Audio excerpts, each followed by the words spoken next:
Olá a todos, meu nome é Saul, sou professor de Direito. Estou aqui incumbido de trazer a responsabilidade civil para vocês na esfera civil e na esfera criminal. A responsabilidade dentro da atuação de vocês. Nesse sentido, é importante que a gente faça uma breve análise, pois nós vamos tratar desse assunto de uma maneira muito geral, muito abrangente. A responsabilidade civil e a responsabilidade criminal, penal, elas estão muito vinculadas aos atos ilícitos cometidos pelas pessoas. Ou seja, todo e qualquer ato que esteja vinculado à lesão ou ao dano do patrimônio de outra pessoa deverá ser estabelecido e reconstruído após da avaliação da responsabilidade do indivíduo agente, causador, em face ao agente que sofreu o dano. Assim, a responsabilidade civil, ela terá natureza de ato ilícito quando determinada ação do agente causador promover a vítima a lesão no seu patrimônio, lesão ao seu patrimônio ou lesão à sua moral. Ou seja, não há distinção se estivermos falando tanto de lesão ao patrimônio ou lesão a qualquer ato moral da pessoa ou da vítima.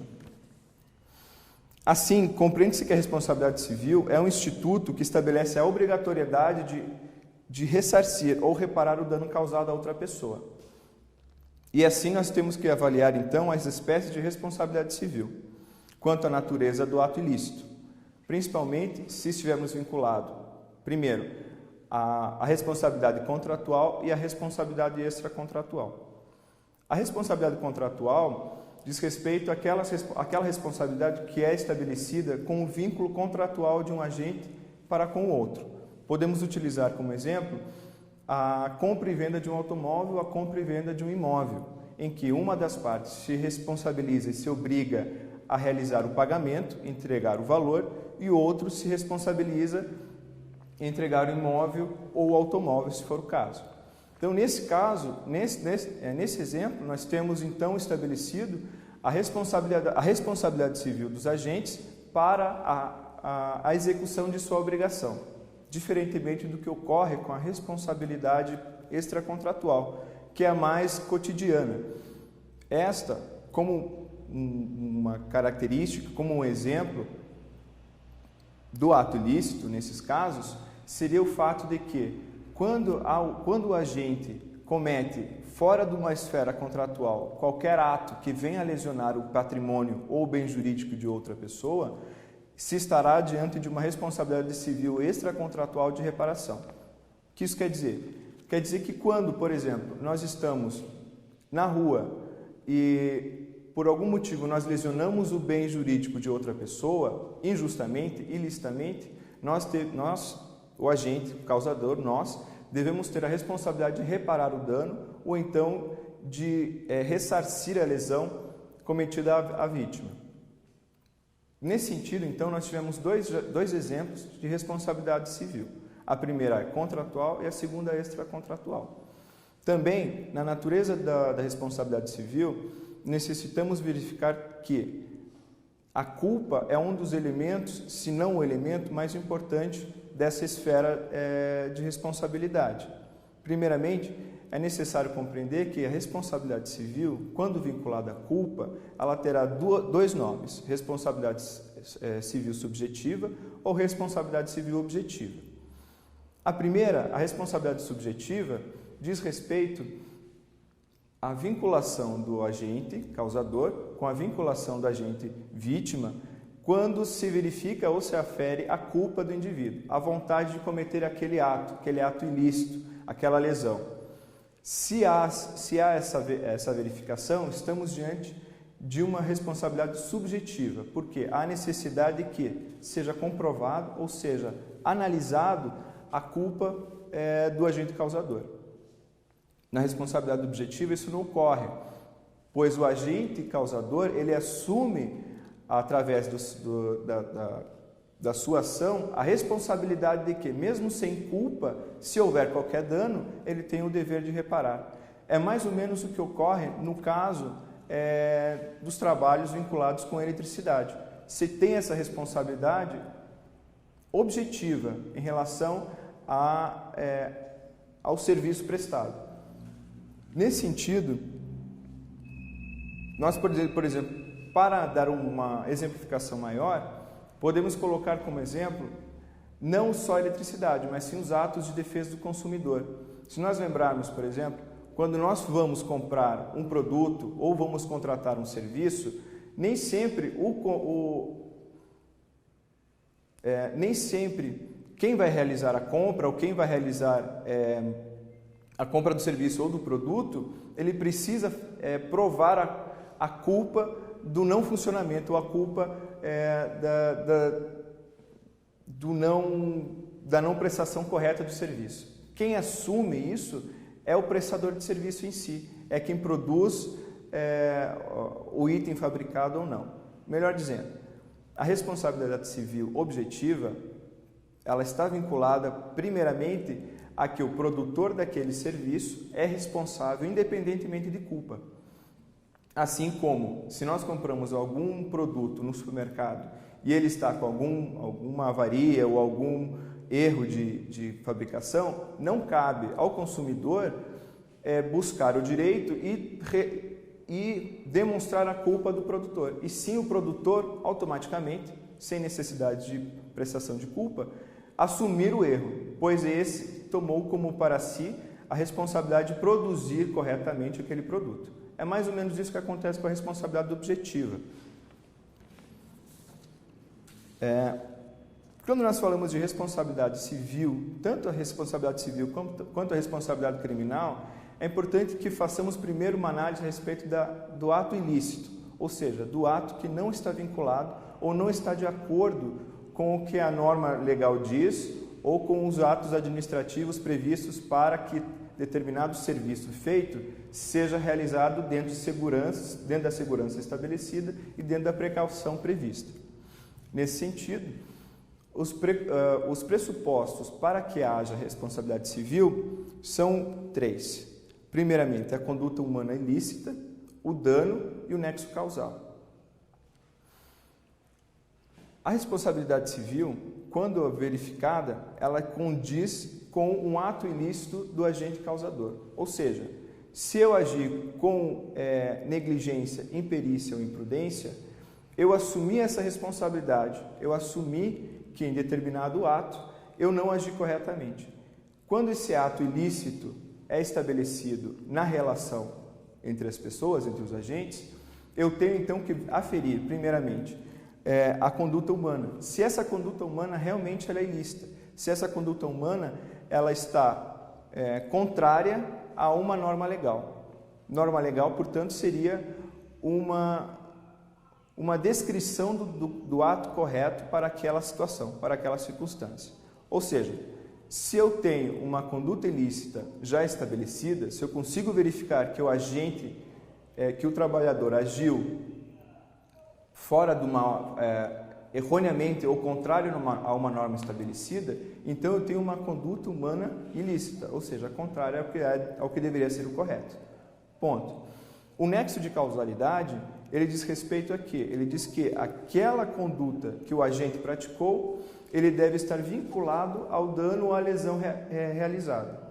Não haveria pressuposto de responsabilidade civil se eu cometesse um ato ilícito e o dano causado não tivesse relação com a minha conduta. Ou seja, eu tenho que ter uma conduta ilícita, eu tenho que ter um resultado. E esse resultado, que é a lesão, ele tem que estar vinculado com o nexo de causalidade. É mais ou menos o que ocorre da seguinte maneira. Se eu estou edificando uma construção, se eu estou projetando uma construção, se eu estou promovendo a execução de uma construção e eu não tenho dever de cuidado, de perícia, e essa construção vier a trazer algum tipo de malefício ou venha a desmoronar, eu estaria dizendo que, de uma forma, um exemplo, o meu projeto foi feito erroneamente, por isso caiu a construção, a minha execução foi feita erroneamente, por isso deu avaria na construção e gerou a lesão. Então, tanto o meu projeto quanto a minha execução, ele tem que estar vinculado para o resultado. Senão eu não teria como verificar os 3 pressupostos principais ou clássicos que dizem respeito à responsabilidade civil. Vamos recordar então. Responsabilidade civil diz respeito a conduta humana típica, conduta humana ilícita, nexo de causalidade e dano. Vamos fazer uma observação. A imprudência, a negligência e a imperícia são institutos muito importantes para que nós possamos verificar a existência ou não de responsabilidade civil. A imprudência é um ato é a prática de um ato muito perigoso, ou seja, é o ser imprudente no sentido de não buscar tato ou cuidado na hora de realizar determinada ação ou função. Já a imperícia, ela diz respeito à ausência de aptidão, ou seja, eu não tenho a expertise para realizar determinada ação ou determinado ato. E se eu o fizer, eu farei de forma não qualificada, ou seja, de forma imperita. A negligência, no entanto, ela diz respeito à prática de atos sem precaução.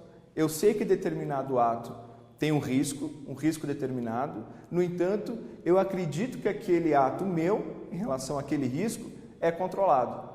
Nós estamos, então, nesse caso, calculando e tentando ter um controle de um ato que é perigoso. Se isso fugir do resultado esperado pelo agente, nós estamos diante de uma negligência.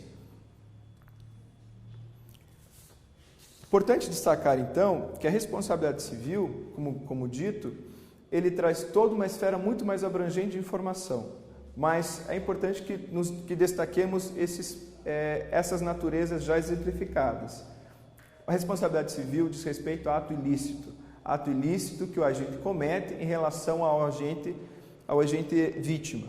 Ou seja, eu tenho um ato que está contrário à lei, contrário a uma norma legal ou administrativa, de conduta do empregado ou da pessoa em si. Temos alguns elementos e temos algumas espécies de responsabilidade civil. Dentre as espécies, nós temos a responsabilidade contratual, a extracontratual, a subjetiva e a objetiva. A responsabilidade criminal de atos precedentes de trabalho, ela também está vinculada e ela independe da responsabilidade civil. Por quê? Porque elas ocorrem em esferas distintas do direito. Então, a responsabilidade criminal, ela está vinculada especificamente aos atos contidos quando nós temos uma lesão ao bem particular de outrem ou à integridade física. São duas esferas que ocorrem independentemente. Por quê? A responsabilidade civil e a responsabilidade criminal, elas têm natureza distinta. Eu vou ter a responsabilidade civil de um lado e a responsabilidade criminal do outro. Às vezes até no mesmo ato. Por quê? A responsabilidade criminal, ela está vinculada ao que está descrito no artigo 18, inciso 2 do Código Penal, no qual lá estabelece-se que é dever de todas as pessoas a diligência e o cuidado para com o outro ou o seu patrimônio. Ou seja, o que isso quer dizer? Quer dizer que é crime se o agente causador da lesão não verificar a sua conduta condizente com a diligência e com o dever de cuidado. Assim, quando nós falamos de responsabilidade criminal, nós trazemos então para uma outra esfera de análise, uma esfera em que a conduta pela qual não houve diligência por parte do autor está vinculada à culpa consciente e à culpa inconsciente. A culpa, nesse sentido aqui, ele é um pouco distinto ao estabelecido na responsabilidade civil, porém a ideia é a mesma. É aquela intenção de cometer aquele ato, mesmo ilícito, ou então não assumir completamente o risco do ato estabelecido. A culpa, na responsabilidade criminal, ela se subdividirá em responsabilidade consciente e responsabilidade inconsciente. Nesse sentido, então, nós temos as duas vinculações de responsabilidade do agente face a um ato praticado. Essas responsabilidades, quando analisadas na prática, nós podemos trazer tanto para a nossa esfera pessoal, como para a nossa esfera profissional. A responsabilidade civil e a responsabilidade criminal está vinculada a todos os atos e todas as práticas do ser humano quando vive em sociedade. Portanto, é muito importante ter essa noção de o quanto a conduta de cada um e o que isso pode relacionar, visto a matéria pelo qual os agentes trabalham, que nesse caso é a eletricidade e as ações trazidas em relação a isso.